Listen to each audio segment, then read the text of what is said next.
99%. Duit toh, kan semuanya ujung-ujungnya duit ya. Saya waktu itu dapat nggak komisi dari kantor untuk penjualan? Dapat teman-teman. Ada yang bisa tebak komisi saya berapa di kantor? 0,01. Berapa? 0,01. Oh terlalu sedikit bu, itu TK. 1%. 2%. Tapi 2%-nya gini teman-teman ya. Harga mesin itu rata-rata ya. Rata-rata harga satu mesin itu angka 5 juta sampai 15 juta. Anggaplah 15 juta. 2%-nya berapa? 300 ribu. 300 ribu satu mesin. Kapan cairnya? Setelah customer bayar. Nah, kalau yang kerja teknik di sini tahu, yang namanya orang kerja teknik, bayar cash atau kredit? Mundur teman-teman. Gimana kalau customer nggak bayar? Dia nggak dapat. Komisi 300 ribu nggak metu, plus dipotong gaji teman-teman. Kalau customer nggak bayar tuh. Jadi seperti itu. Untungnya saya nggak kenal seperti itu. Ya, sales iya, tapi saya nggak. Kenapa? Karena customer saya nggak ada yang nggak bayar. Ya cuma lama gitu ya. Jadi sales saya itu sekali komisian itu, kayak jadi orangnya mendadak gitu. Karena komisinya sekali cair cuma 15, cuma ya sekitar 10 sampai 15 juta gitu loh. Ya kan kalau dibandingkan Prudential kan nggak ada apa-apanya gitu ya. Nah kerjanya soro teman-teman, kerjanya soro. Kenapa? Sudah ngirim mesin berat-berat, kalau wayai nagih susah dan lain sebagainya, apalagi perusahaan-perusahaan mohon maaf plat merah BUMN, contoh semen Gresik misalnya, atau teman-teman tahu PT PAL. Waduh, kalau urusan duit sama PT PAL itu gila teman-teman, susahnya luar biasa. Susahnya luar biasa. Bos saya itu Pak Teddy itu sampai hari ini saya nggak tahu masih ada sisa nggak di PAL itu ngutang. Terakhir saya kerja di sana itu ngutang 2 miliar teman-teman. Bayangin ya, kalau duitnya nggak kuat, apa nggak ambruk usaha orang. Kan kita harus bayar juga. Kita beli barang, kita nyuplai, sini nggak bayar, harus yang nalangi siapa? Kita kan. Banyak yang gila gara-gara seperti itu. Jadi semangat, PAL buka tender untuk pengadaan kapal dan lain sebagainya. Semangat teman-teman nyuplai, begitu PAL mandek duitnya, ada yang gila teman-teman karena nggak dibayar sama PAL, nagih nggak dibayar, dia ditagih sama yang nyuplai barang ke dia. Itu banyak sekali seperti itu. Ya, jadi saya beberapa kali ikut bos saya itu nagih dan lain segala macam. Nah di situ saya belajar apa ini. Ya inilah bisnis saya bilang. Ya, jadi setelah itu saya join jadi agent. Gak langsung jalan sih teman-teman, gak langsung jalan. Tapi gini, saya waktu itu nyadarnya gini, di kantor saya itu karyawan cuma 11 kalau nggak 12 orang. Saya tanyain di sini ada yang punya dulu askes ya, bukan BPJS ya, ada yang punya askes nggak? Ada, cuma mungkin 3 atau 4 orang. Terus saya tanyain, tuh, misalnya Pak, Bapak udah punya asuransi belum? Ini karyawan di kantor ya. Oh belum. Nah, saya tanya gitu. Awalnya ada 1 orang. Habis itu kan saya belum bisa prospek nih. Langsung saya telepon teman-teman. Saya telepon Pak Irul. Saya bilang, Pak, kamu bisa bantu saya prospek nggak Pak? Nanti saya belajar. Saya bilang gitu. Akhirnya teman-teman dia datang bantu prospek Bapak ini misalnya ya. Nah, waktu itu teman-teman dia prospeknya itu sama kayak Pak Michael, pakai boneka. Saya bilang ini caranya gini doang apa ya? Setelah itu, dia pakai boneka sama persis. Dan dia waktu itu memang belum semahir Pak Michael. Nah, singkat kata, Bapak ini misalnya, oke, tak pikir-pikir dulu gitu ya. Nah, akhirnya seminggu kemudian Bapak ini datang ke saya, Sen, kemarin asuransimu itu minimalnya berapa sih? Dia nanya. Nah, akhirnya saya tanya lagi ke Pak Irul. Saya tanya lagi, beliau bantu bikin proposal dan lain segala macam. Singkat kata closing 300 ribu. Nah, closingan pertama teman-teman ya. Setelah itu, cuma gini ya. Habis itu teman-teman saya panggil lagi karyawan lainnya. Ya, misalnya sales ada, bilang Pak, kamu nganggur nggak? Sini Pak, dengerin saya sebentar. Cerita teman-teman belepotan ya. Kemudian ngerti apa enggak? Tapi akhirnya closing teman-teman 500 ribu. Wih, lumayan ya saya bilang gitu ya. Nah, waktu itu 300 plus 500. Komisinya berapa? Kurang lebih 180 ribuan lah ya, kurang lebih ya, dari 2 nasabah itu. Setelah itu, saya cerita lagi ke karyawan yang lain, ya. Jadi hampir setiap hari saya cerita, satu orang satu hari saya gilir teman-teman. Jadi dari 12 orang itu separuhnya closing teman-teman, closing ya. Jadi sampai komisi saya waktu itu pertama itu kurang lebih kalau nggak 500 600 saya lupa. Kita itu lah ya.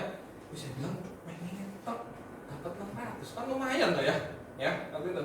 Nah setelah itu saya ditanyain sama Pak Irul ini, emang goalmu apa sih di Prudential? Wah, pertanyaannya kan dalam ya. Saya jawab, ya bisa dapat 5 juta juga bagus. Saya bilang gitu. Oh ya wes, nanti tak hitung no katanya. Ya kayak kita kalau ngitung agent ya, goalnya seperti apa, seperti itu ya. Habis itu teman-teman, berjalannya waktu, kerjaan semakin repot dan lain segala macam, mulai lupa lagi, ya, mulai lupa. Setelah itu, tapi Pak Irul ini rajin teman-teman. Maksudnya rajin tuh gini, saya awal-awalnya itu, saya entry, saya training itu selalu dijemput sama dia. Kebetulan rumahnya memang nggak terlalu jauh. Dia di Mulyosari, saya di Lebak Harum dulu saya ya, di Surabaya Timur. Nah, jadi saya dijemput teman-teman. Saya dijemput. Sering ikut acara kantor, sering ikut training, sering ikut entry. Ada satu hal yang mulai bikin saya tergelitik. Apa itu teman-teman? Komunitas. Ya, komunitas. Maksudnya gini, kalau di kantor saya dan kebanyakan kantor-kantor lainnya, teman-teman mungkin apalagi yang karyawan ya, nyadar nggak kalau di kantor-kantor itu orang-orang selalu, apalagi marketing itu selalu pusing dengan yang namanya target dan target serta tagihan, sehingga ujung-ujungnya apa? Ngeluh itu bahasa Jawanya apa? Sambat teman-teman, ya. Sambatnya itu gini, cek soronere udah pikir, cek soronere. Saya ini kan kerjanya di ruangan sales kantor saya itu ada 4. Setiap hari 1 dari 4 orang itu secara bergiliran ngomong seperti itu. Saya dengar terus kan teman-teman, dan saya akhirnya mengamini kan. Iyo, cek soronere urip iki, makanya papaku ditipu orang bolak-balik. Tapi begitu datang ke entry, komunitasnya beda teman-teman. Semangat pagi dan lain sebagainya. Ya seperti itu kan. Jadi saya awal-awalnya itu nggak pernah ikut seminar, nggak pernah ikut motivasi, nggak pernah tahu MLM yang kayak gitu-gitu ya. Jadi saya nganggap ini lapo, ini gendeng lah, nyanyi tepuk tangan karena di mana ya. Ya makanya saya bilang kualat sekarang loh. Nah akhirnya sekarang kan saya begitu juga gitu ya. Jadi teman-teman, itu yang membuat berbeda gitu ya. Di sini komunitasnya apa? Positif. Ya, apalagi teman-teman kalau ngumpul sama leader-leader yang sukses, nyaris nggak ada kata-kata yang negatif. Teman-teman, itu beda. Ya makanya kan teman-teman kalau mau berhasil, ada yang pernah dengar nggak? Lihatlah 5 orang aja di sekeliling Anda, betul ya? 5 orang ini seperti apa, maka Anda kurang lebih akan jadi seperti itu. Misalnya, Anda kumpul di sini dengan Ko Joni, Ko Kanho misalnya, atau leader-leader yang lain. Tiap tahun prestasi, income oke, ya kan? Terus secara kehidupan juga oke. Nah teman-teman, bisa nggak tertular hal seperti itu? Bisa banget teman-teman. Apalagi support dari kantor, dari Prudential begitu banyak gitu. Tapi kalau teman-teman komunitasnya yang sambat, ya Anda akan seperti itu lama-lama. Makanya di situ saya mulai, kok beda ya, seperti itu teman-teman. Terus zaman dulu kalau leader-leader di kantor saya itu, ada mobil baru apa keluar, iya bener ya, ini bisnis kelihatannya bener-bener ada duitnya. Apalagi semakin lama saya semakin mengenal Pak Michael kan, asetnya begitu banyak kan. Nah, dia bilang ini bisa dicoba gitu. Karena apa? Saya melihat yang berhasil satu kantor bukan 1 atau 2 orang, banyak orang. Berarti kan logikanya kita juga punya kesempatan toh. Nah seperti itu. Nah setelah itu teman-teman, berjalannya waktu, gaji dari kantor tuh ya ada kenaikan karena kerja loadnya juga naik gitu ya. Mulai lagi lupa sama Prudential. Jadi saya 2010 produksi cuma mungkin saya lupa ya, kurang lebih 30 jutaan api gitu ya. Tahun 2011 100, 2012 100 juta. Itu dapat income berapa teman-teman? 5 juta kurang lebih ya. 5 juta, tapi gaji kantor waktu itu sudah 10 lebih. Ya, jadi ya lumayan lah dapat tambahan. Oke, sampai suatu hari gini teman-teman, kenapa saya mulai berpikiran untuk resign? Itu karena hal yang sederhana. Ya, waktu itu pasangan saya, pacar saya itu ngajak jalan-jalan ke luar kota, ke Bandung. Oke ya, ke Bandung. Setelah itu saya izin dong sama bos. Saya izin. Langsung dikasih gitu aja teman-teman. Enggak loh teman-teman. Dari situ saya mulai apa ya istilahnya itu ya? Berontak hati saya gara-gara hal sepele. Gara-gara hal sepele. Saya ini suka jalan-jalan, tapi selama kerja saya bilang kan pakai kacamata kuda, nggak spirono duit, nggak ada komunitas sehingga yang ngajak jalan-jalan pun nggak ada kan. Tapi setelah ketemu Prudential, saya kan ketemu istri saya di Prudential juga. Nah, jadi waktu itu masih pacaran, diajak ke Bandung, waktu itu ke Trans Studio Tok mainnya teman-teman, Trans Studio. Nah, saya diajak ke Bandung, setelah itu saya izin ke bos, Jumat, Sabtu, Minggu. Bos saya bilang gini teman-teman, saya izinnya bukan jalan-jalan tuh ya, saya nggak yang sekonyol itu bilang bos saya mau jalan-jalan, enggak. Dia bilang ada teman saya nikah di Bandung. Saya bilang gitu sampean. Bos saya ngomong gini, ya kalau nggak terlalu penting usahakan jangan deh. Wih, saya kaget teman-teman. Masa nggak boleh? Wih, saya langsung berpikir, gila gak oleh temenan aku lisan Mario. Saya sampai berpikiran seperti itu gara-gara hal yang sepele, konyol ya. Tapi saya merasa gini teman-teman. Saya kerja 2-3 tahun waktu itu, 3-4 tahun. Saya cuti 1 hari pun tuh nggak pernah teman-teman. Tidak pernah. Kalaupun sakit, paling saya ini kan ada mah. Sakit tuh paling siang. Kalau sudah nggak tahan, ke UGD, habis itu pulang. Besoknya masuk lagi. Nggak pernah ceritanya 2-3 hari itu sampai sakit tuh nggak pernah teman-teman. Ya. Nah ini saya mikir, ini cuma mau izin jalan-jalan kok ya nggak boleh ya. Kayak gitu. Gimana nanti kalau misalnya saya ya pengen kesana kesini, kan seperti itu ya. Ini izin Jumat, Sabtu aja, Minggu kan libur ya. Itu sudah sampai seperti itu. Jadi akhirnya dikasih teman-teman. Tapi selama di Bandung itu bukan liburan yang saya rasakan. Kenapa teman-teman? Yang namanya HP ini apa? Bunyi terus. Ya seperti itu ya, kalau marketing, kalau sales seperti itu. Jadi, waduh, di situ saya merasa ini nggak ada yang namanya kebebasan waktu. Sementara saya ngelihat Pak Michael, sebentar ke Bangkok, ke sini kan, koyoke CNAE gitu loh, uripe gitu kan. Setelah itu teman-teman, saya mulai ngomong-ngomong sama papa saya. Dia bilang, Pak, kalau saya resign gimana? Saya bilang gitu. Kamu mau kerja apa? Papa saya bilang gitu. Ya mau serius di asuransi. Karena saya lihat Pak Michael sukses di sana. Tuh si adiknya bos saya tuh lagi jadi contoh kan? Namanya Niko. Adiknya bos saya yang pernah ngerakit saya tadi, ingat ya? Tuh si Niko nggak berhasil tuh di asuransi, papa saya bilang gitu. Saya diem aja teman-teman. Ya karena contohnya orang yang nggak berhasil.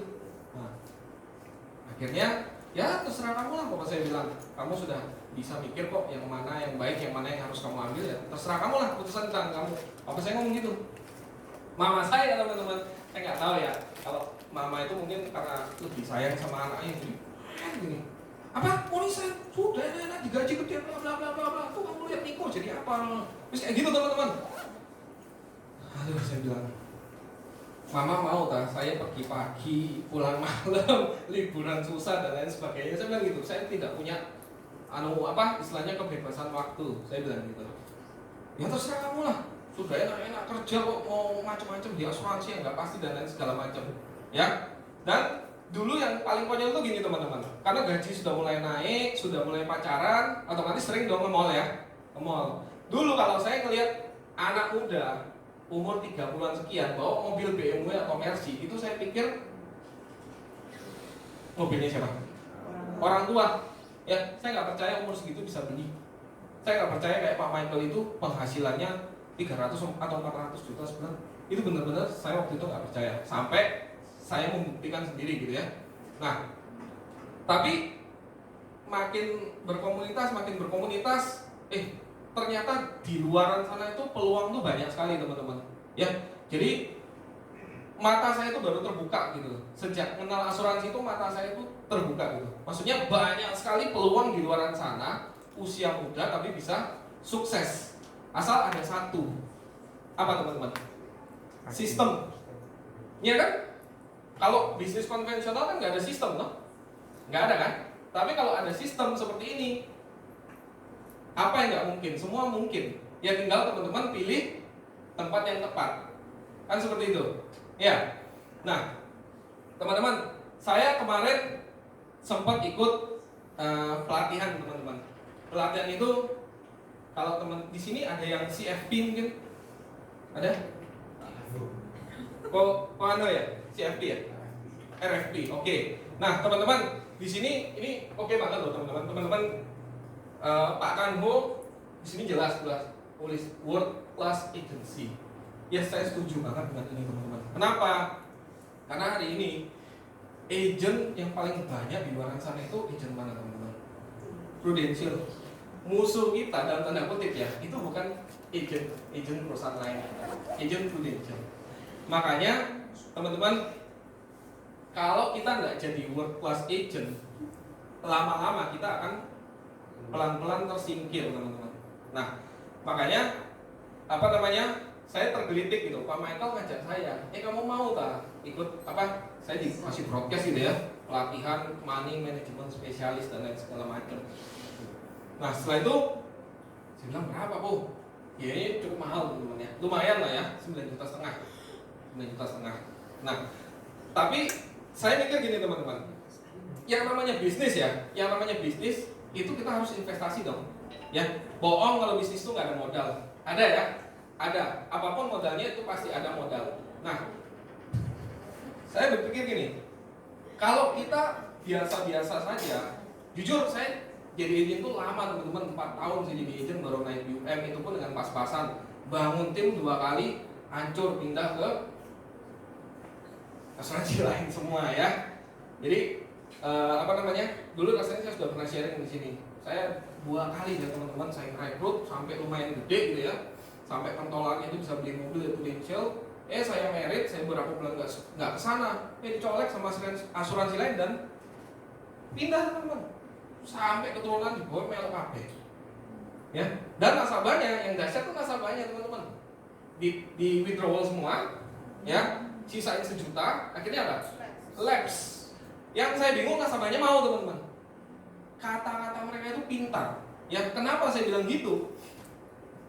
Kan saya datengin setelah beberapa tahun saya datengin teman-teman. Waktu itu memang saya telepon, tapi apa daya sih kita telepon mereka tatap muka gitu loh. Nah ya sudahlah. Akhirnya saya datengin. Mereka itu cara kerjanya seperti ini teman-teman. Ini gua kok sama saya. Bapak cuma pindah aja, polisnya pindah perusahaan aja. Yang namanya nasabah mungkin dikibulin kayak gitu mungkin nggak terlalu ngerti. Pokoknya tetap sama saya kok Pak. Ini Bapak tinggal lanjutin. Jadi kan 10 tahun udah jalan 2 tahun, Bapak tinggal nambah berapa tahun? 8 tahun teman-teman. Sampai kayak gitu. Ya. Jadi aduh saya bilang ini gila nih. Nasabah dikibulin seperti ini gitu. Dan akhirnya hari ini mereka semua masih nggak di asuransi. Udah enggak. Ya, karena orang-orang dengan attitude seperti itu kalau menurut saya mau bisnis apapun itu nggak akan bisa lama karena kelakuan mereka yang buruk gitu ya. Makanya susah belajar asuransi, apalagi perusahaan kita perusahaan yang sudah kelas dunia gitu ya. Agensi kita pun ngarahkan ke yang kelas dunia. Makanya oke lah sudah saya ikut pelatihan 9,5 juta wis apa-apa lah daripada tuku HP ya kayak sosmed doang kan gitu ya. Nah setelah itu teman-teman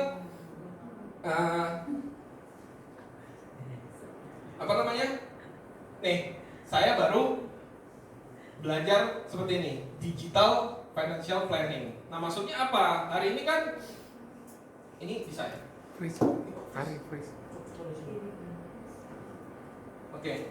Nah jadi teman-teman ini sedikit materi ya teman-teman ya. Ini sebenarnya bukan materi, ini bahan sharing saya aja. Teman-teman kalau misalnya mau pakai silakan, kalau menurut teman-teman ini kurang oke ya jangan. Intinya ambil aja positifnya, buang negatifnya teman-teman. Jadi seperti ini teman-teman. Hari ini saya di SP8 diarahkan Pak Michael kalau bisa supaya punya titel seperti ini. Ya, kenapa? Karena hari ini mohon maaf Ada yang masih cerita Pak Ali di sini? Saya rasa sudah nggak ada teman-teman. Ya, mungkin nasabah kita sudah hafal dengan Pak Ali. Ya, kita harus pakai konsep yang berbeda.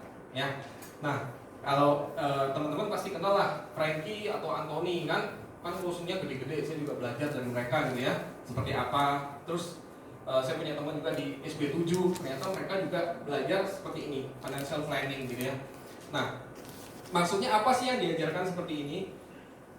Ini yang kita yang kita pelajari itu seperti ini. Financial planning itu terdapat 3 hal utama teman-teman ya. Jadi semuanya itu memang berhubungan dengan uang ya. Yang pertama tentu saja uang itu ini. Yang bawah, belakang. Oh ini. Yang pertama adalah uang itu sendiri teman-teman, money ya. Yang kedua aset, yang ketiga wealth. Wealth itu kekayaan, betul. Kekayaan. Jadi kalau di bank itu kan ada yang namanya wealth management specialist. Ya, itu untuk nasabah-nasabah yang kaya raya gitu ya. Nah, tapi teman-teman nyadar nggak? Ini semua kalau nggak ada pondasinya bisa habis nggak? Bisa. Nah, beruntung kan teman-teman kita ada di pondasinya. Nih, pondasi dari ketiga hal di atas ini apa semuanya? Asuransi kan? Ada nggak hari ini orang yang misalnya kaya raya punya aset naik Alphard, tiba-tiba besoknya dia naik becak atau habis? Banyak ya teman-temannya. Gara-gara apa? Satu hal, sakit ya atau bangkrut lah. Tapi pada umumnya kan kebanyakan apa? Sakit. Sehingga jual-jual aset dan habis karena mereka nggak punya ini pondasi. Teman-teman boleh percaya boleh enggak ya. Ko Michael kan leader saya kan tinggal di Geraha Family ya. Kira-kira teman-teman, apakah semua orang di Geraha Family sono yang kaya-kaya itu semuanya sudah punya asuransi belum? Belum. Pasti belum teman-teman. Pasti belum. Karena saya pernah prospek, pikiran saya itu gampang, pasti orang seperti ini punya asuransi. Ternyata saya tanyain, kok asuransinya ada apa aja? Oh enggak, saya nggak punya asuransi. Kaget ya teman-teman waktu itu. Kenapa kok? Alah, paling masuk rumah sakit entek piro sih aku iso bayar dhewe. Kan jawaban yang klasik-klasik seperti itu ya. Nah waktu itu ya sudah saya iya aja gitu. Tapi kan nggak sesimpel itu teman-teman kalau dalam financial planning gitu ya. Ya kan? Kalau sakit cuma habis 50 juta, 100 juta mungkin mereka bisa bayar gitu. Tapi kalau teman-teman pernah dengar sakit harus ke Singapura habis 3 miliar, 4 miliar dalam 1 bulan, kira-kira kerosok nggak seperti itu? Kerosok teman-teman. Barusan nasabah Ko Michael yang punya pabrik sandal Ando, tahu ya? Pabrik sandal Ando. Dia cerita saya, itu sudah polis berapa tahun di Ko Michael, punya CC business cover kalau nggak salah itu cuma 300 juta kalau saya nggak salah. Ya, begitu keluar PCB dan PPH Plus, mau ditelepon ya, dia nelpon duluan. Dia nelpon duluan teman-teman. Pak Michael cerita, tahu nggak kenapa dia nelpon? Mau klaim kanker payudara. Bisa nggak diklaim katanya? Wih, Ko Michael kaget, dia bilang, Ci, saya baru mau cerita konsep terbaru. Dia bilang, wah nanti dulu deh Michael, ini bantu saya klaim. Akhirnya teman-teman klaimnya cuma keluar berapa? Sisinya 300 juta plus HS waktu itu. Ya, jadi kan kalau bagi dia 300 juta kan nggak ngefek gitu ya. Nah, tapi intinya dari situ kita belajar teman-teman bahwa pertanggungan sakit kritis untuk mereka itu nggak cukup angka ratusan juta, nggak cukup angka segitu gitu, nggak ada efeknya bagi mereka gitu. Harus yang lebih gede gitu ya. Nah, singkat kata, yang namanya agent itu kan nggak mati akal ya. Istrinya klaim cair, yang ditawarin siapa? Suami dan anak-anaknya. Suami dan anak-anaknya. Singkat kata, upgrade dan closing PPH Plus waktu itu kalau saya nggak salah ingat sekitar total 20 juta sebulan. Kenapa? Karena mereka ambil plan yang paling gede dan suaminya pun usia sudah kurang lebih 60-an tahun gitu ya. Nah, itu teman-teman. Jadi orang itu baru akan sadar kalau kejadian. Betul ya? Ya kan? Mereka orang kaya punya duit, tapi kalau dibayarin kan lebih senang loh harusnya ya. Makanya saya hari ini kalau prospek saya cuma jelaskan 3 hal sebenarnya ke nasabah secara simpel. Di sini nggak ada sih. Yang pertama, nasabah pasti harus punya yang namanya hospital. Mau judulnya on bill atau nggak on bill itu disesuaikan dengan kemampuan. Kalau bisa on bill, Kalau nasabah belum punya yang namanya kartu kesehatan, saya nggak akan cerita yang nomor 2. Apa itu?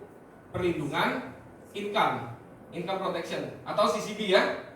Kalau nasabah belum punya yang kedua, saya nggak akan ngomong yang ketiga. Apa itu?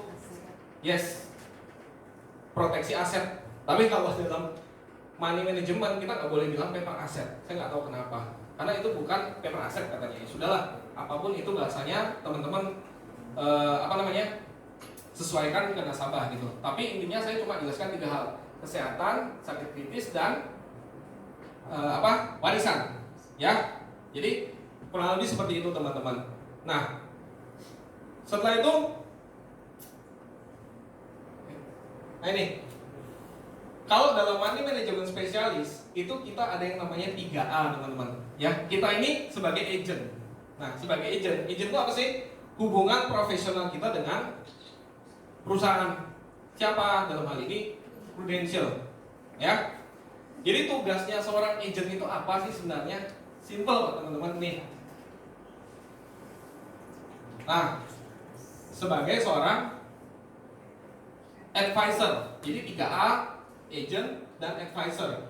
Advisor ini tadi kan saya bilang belajar RFP, CFP atau apa kalau di Prudential itu apa? PFA. Sudah pernah ada yang ikut PFA belum? Udah ya? Saya nggak lulus teman-teman, nggak lulus. Beneran, nggak sampai kepala saya ini kalau ibarat kata tuh apa? Berasap gitu ya. Sama, CFP juga gitu. Istilah berat pokoknya. Tapi ya memang harus berulang-ulang sih. Nah intinya gini, kita ini sebagai advisor belajar hal-hal sulit dan menyampaikannya dengan cara yang paling mudah teman-teman. Kalau kita belajarnya hal sulit, kita menyampaikannya ke nasabah juga jelimet, nggak simple. Closing nggak? Ya enggak. Mohon maaf teman-teman ya. Apakah semua orang kaya itu pintar? Ya. Apakah semua orang kaya itu pintar? Nggak tentu loh. Ya. Hari ini yang kaya misalnya si siapa? Bosnya gudang garam, itu lulus kuliah?